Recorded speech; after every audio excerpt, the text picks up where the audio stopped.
Hi friends, I Mahesh, educator and Unacademy. Unacademy యాప్ని ఫ్రీగా download చేసుకోండి.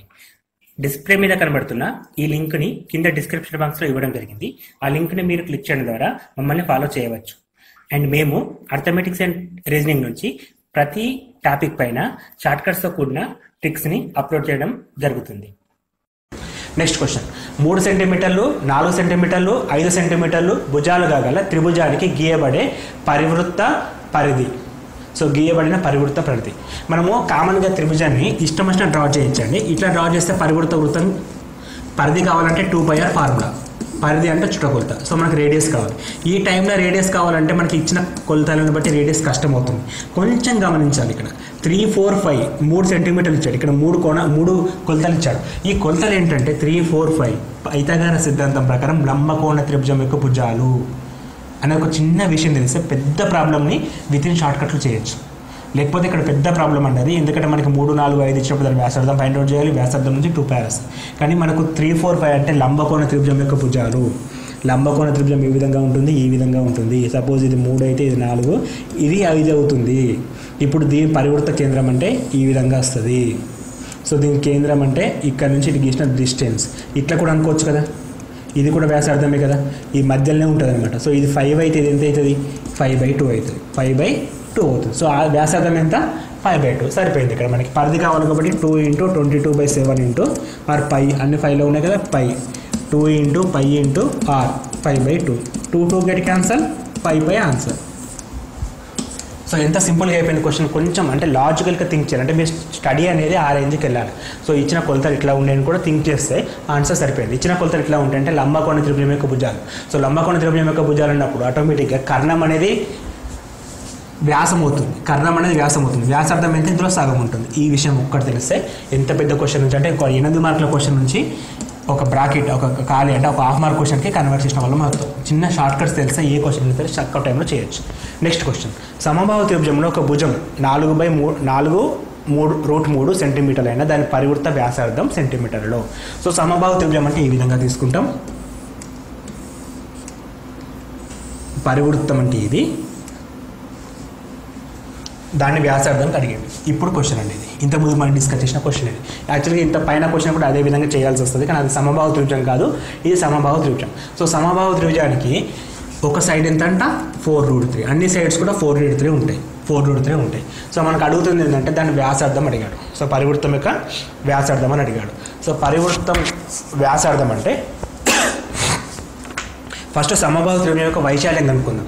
ఎందుకు అంటే మనకు భుజం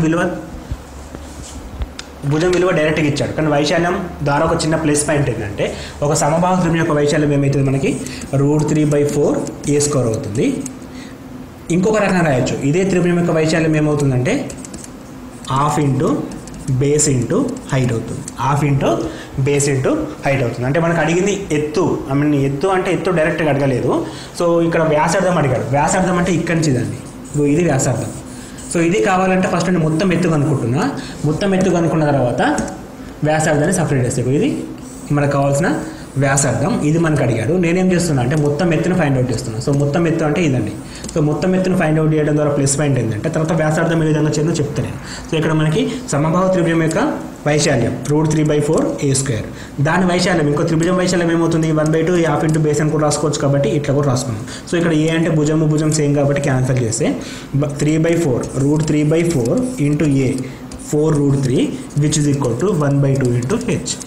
4 get cancel, √3 × √3 3 2 6. So h equal to ఎంత వచ్చింది? మనకి 6 వచ్చింది. సో ఇప్పుడు మనకి సమబాహు త్రిభుజంలో ఇది మొత్తం 6 ఉంటాయి. దీని వ్యాసార్థం అంటే ఇదండి. ఇక్కడి నుంచి ఇక్కడికి వ్యాసార్థం ఇంతకుముందు డిస్కస్ చేసినట్టు. సో ఇది ఎట్లా ఉంటుందంటే మొత్తం 3 రెట్లల్లో ఇది 2 పార్ట్స్ ఉంటుంది, ఇది 1 పార్ట్ ఉంటుంది. ఇది బేసిక్. సో మనకు 3 రెట్ల విలువ 6కు సమానం అయితే 2 రెట్ల విలువ ఎంత? 4కు సమానం. ఎట్లా? 2/3 2 4 వస్తుంది. సో మనకు ఆన్సర్ ఎంత?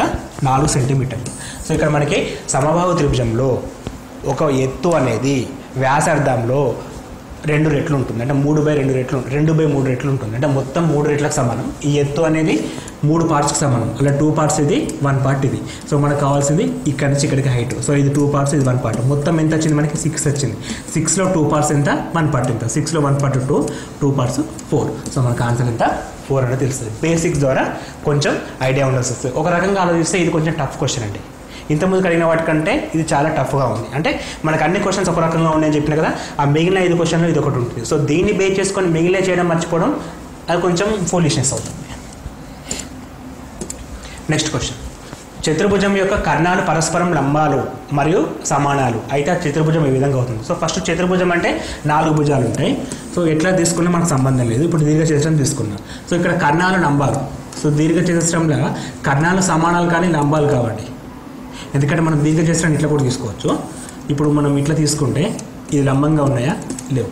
కానీ ఒక చతుర్భుజం అంటే ఒక చతురస్రంలో మాత్రం కర్ణాలు సమానాలు ఎట్ ద సేమ్ టైం లంబాలు ఎట్లా తీసుకున్నా లంబకోణం ఏర్పడతాయి. సో మనకు అది చతురస్రం అవుతుంది అనమాట. బేసిక్ కండిషన్స్ ఇవి. కర్ణాలు లంబాలు మరియు పరస్పర సమానాలు అంటే అది చతురస్రం. కర్ణాలు సమానాలు కానీ లంబాలు కావంటే అది దీర్ఘచతురం కావచ్చు, రాంబస్ కావచ్చు. ఇప్పుడు రాంబస్ ఎట్లా ఉంటుంది? కర్ణాలు లంబాలే, కర్ణాలు లంబంగానే ఖండించుకుంటాయి కానీ సమానంగా ఉండవు. D1 is not equal to D2. ఇక్కడ ఎట్లా D1 equal to D2 at the same time D1 perpendicular to D2. But ఇక్కడ D1 perpendicular to D2 but not equal to D1 D2. మరి దీర్ఘచతురం విషయంలో ఎట్లా ఉంటాయి?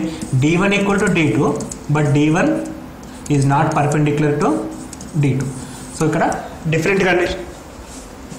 సమలంబ చతుర్భుజంలో అంటే రాంబస్ అది. సమచతుర్భుజంలో ఏవి లంబంగా ఉండవు, సమానంగా ఉండవు. అది ఇంకో కీ పాయింట్. అంటే మనకి అన్ని చతుర్భుజాల గురించి మొత్తం తెలవాలి. దీనికి మనం రేఖాగంతంలో క్లియర్గా మెన్షన్ చేసాం. సో క్షేత్రగంతంలో క్లియర్గా మెన్షన్ చేసాం. మెన్సురేషన్లో ఎట్లా చతుర్భుజాలు ఎన్ని రకాలు, దానిలో లాంబర్స్ అంటే ఏంది అవన్నీ కూడా ఎక్స్ప్లెయిన్ జరిగింది. సో వీడియో నెంబర్ 22 అంటే అది 22లో క్లియర్గా ఉన్నాయి అవన్నీ. Next question, ABC త్రిభుజంలో గీయబడిన అంతర్వృత్తం ABBC ఏసీలను DEF వద్ద తాకుతున్నది. సమ్ కొలతలు ఇచ్చాడు. అయితే త్రిభుజం చుట్టుకొలత. సో ఫస్ట్ ఏబిసి త్రిభుజం రాద్దాం. సో సమబాహు త్రిభుజం కాదు కాబట్టి కొంచెం వెరైటీగా తీసుకుంటున్నాను. ఈ త్రిభుజంలో అంతర్వృత్తం ఈ విధంగా వస్తుంది. ఏబిసి త్రిభుజంలో అంతర్వృత్తం ఏబిని డి వద్ద, బీసీని ఈ వద్ద, ఏసీని ఎఫ్ వద్ద తాకుతున్నది. కొలతలు ఏంటి? BD equal to 5, BD equal to 5, CE equal to 6, CE equal to 6, AF equal to 7, AF equal to 7. So ఇక్కడ అయితే త్రిభుజం చుట్టుకొలత. చుట్టుకొలత అంటే 3 భుజాలు మొత్తం అంటే AB plus BC plus AC ఇది కావాలి మనకి. అంటే మొత్తం ఈ వాల్యూ కావాలి, ఇది కావాలి, ఇది కావాలి. ఇలా ఇది ఇచ్చాడు. ఇది దీనికి సగం ఉండదు. కాకపోతే పక్కన భుజాలు సమానంగా ఉంటాయి. అది ఇంపార్టెంట్ అండి. పక్కన భుజాలు సమానంగా ఉంటాయి. అంటే ఈ నిష్పత్తి ఎంత ఉందో ఇదంతే ఉంటుంది, ఇది ఎంత ఉందో ఇదంతే ఉంటుంది, ఇది ఎంత ఉందో ఇదంతే ఉంటుంది. అంటే 6 + 7 13. So first AB 5 + 2 12 plus 6 + 1 11 plus 13 23 + 13 36. So మనకు కావాల్సిన ఆన్సర్ ఎంత?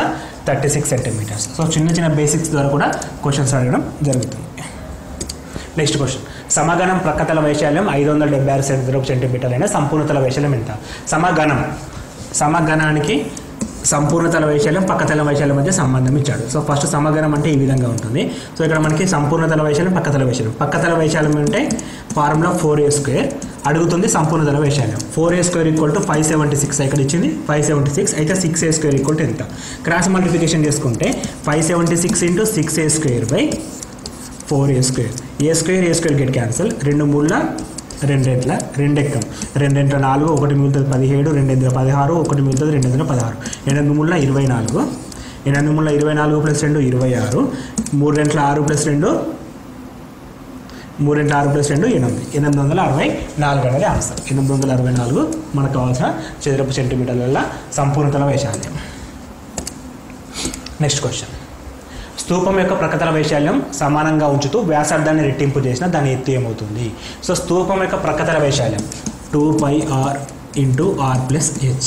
ఇందులో దీన్ని రెట్టింపు చేస్తాడు. వ్యాసార్థాన్ని రెట్టింపు చేసిన అంటే 2r అయితే హెచ్ ఈక్వల్ టు ఏమవుతుంది బై 2 అవుతుంది. ఎందుకంటే ఇక్కడ దేనికి స్క్వేర్లు ఉండేయండి. స్క్వేర్ లేనప్పుడు ఏంటంటే ఒకటి ఎంత శాతం పెరిగిందో ఇంకోటి అంత శాతం తగ్గుతుంది. సో ఇక్కడ సగం అవుతుంది అనేది ఆన్సర్. హెచ్ అనేది ఏమవుతుంది సగం అవుతుంది. సో ఎందుకంటే రెట్టింపు కాదు, అది రెట్టింపు ఇది రెట్టింపు అయితే వైశాల్యం ఎక్కడికో వెళ్ళిపోతుంది. కానీ మనకు అడిగింది సమానంగా ఉండాలి.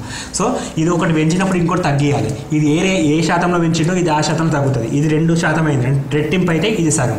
ఇది 3 రెట్లు అయితే ఇది h/3, ఇది 4 రెట్లు అయితే ఇది h/4, ఇది 10 టైమ్స్ అయితే ఇది h/10 అనేది ఇంపార్టెంట్. సో ఇక్కడ రెట్టింపు అంటే 2 టైమ్స్, అక్కడ h/2 ఆన్సర్. ఇవన్నీ కూడా పెంచడం ఇట్లా కూడా ఆలోచించవచ్చు. అన్ని పెరుగుతున్నాయి కాబట్టి ఆటోమేటిక్గా అది పెరిగితే ఎక్కడికి వెళ్ళిపోతాయి కాబట్టి సగం అయితే అని చెప్పి ఆన్సర్ కూడా చేయొచ్చు. అది ఎట్లా పెరుగుతుంది కూడా ఇంపార్టెంట్ కాబట్టి ఇక్కడ ఏ టైమ్స్లో పెరిగితే అక్కడ ఆ టైమ్స్లో తగ్గుతుంది. ఇక్కడ 2 టైమ్స్ పెరిగింది, అక్కడ 2 టైమ్స్ తగ్గుతుంది అంటే సగం అయితే అని చెప్పేసి ఆన్సర్. నెక్స్ట్ క్వశ్చన్, సమబాహు త్రిభుజంలో 3 సెంటీమీటర్ల వ్యాసార్థం గల వృత్తం అంతర్లిఖించబడిన త్రిభుజ వైశాల్యం చదరపు సెంటీమీటర్లు ఎంత? సో ఇంకో ఇంపార్టెంట్ క్వశ్చన్ అనేది ఇది చాలాసార్లు అడుగుతున్నాడు ఎగ్జామ్. ఇటువంటి క్వశ్చన్స్ని కొంచెం గమనించాలి. ఇప్పుడు మీరు సమబాహు త్రిభుజం తీసుకుందాం. ఇందులో ఒక అంతర్వృత్తం లిఖించబడింది.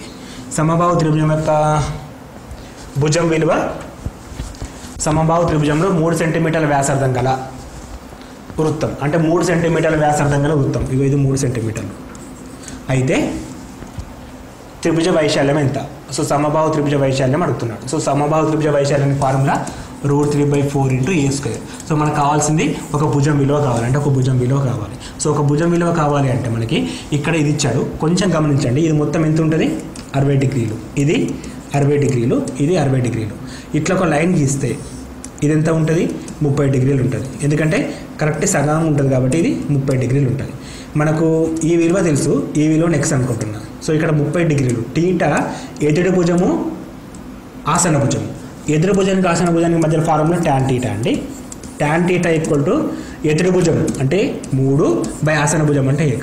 బట్ టీటా ఈక్వల్ టు ఎంత 30 డిగ్రీలు. Tan 30 degrees, tan 30 degrees equal to 1/√3. కొంచెం అందుకే చూసారా మనకి ఎడ్జిటి వాళ్ళకి త్రికోణమితి లేదు, కానీ ఈ క్వశ్చన్ త్రికోణమితి బేస్ అయింది. సో ఇప్పుడు ఏం చేస్తాం మనం, వేరే ఫార్ములా లేదు, త్రికోణమితి చదవాల్సిందే కదా. చాలామంది మాకు త్రికోణమితి లేదని చెప్పేసి అక్కడికి ఆగిపోతారు. సో అది కాదు.